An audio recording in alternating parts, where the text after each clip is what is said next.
your friend.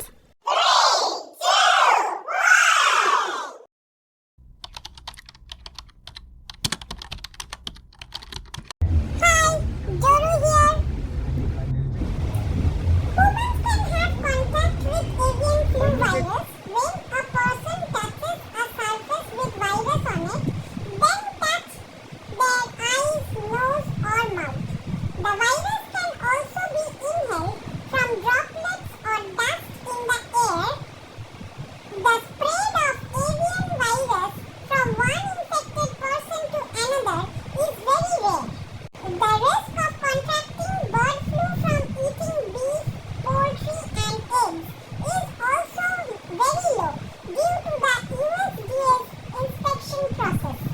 Proper cooking and handling of beef, poultry and eggs will also help ensure that these foods are safe to eat.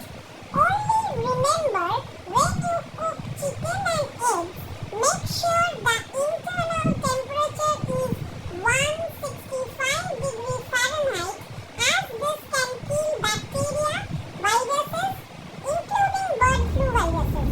As per the CDC, you should separate raw chicken from cooked foods and foods that will not be using for cooking. Cook eggs thoroughly and stick to pasteurized dairy products. It is also wise to stay updated on the outbreak from reputable sources like the CDC or National Health Agency.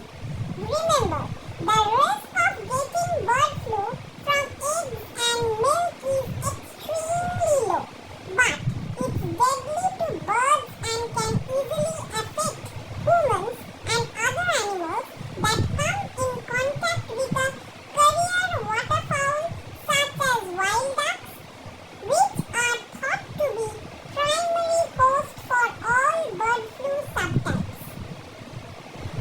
Why bird flu every year?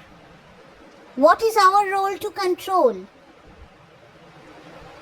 Wait for the next video.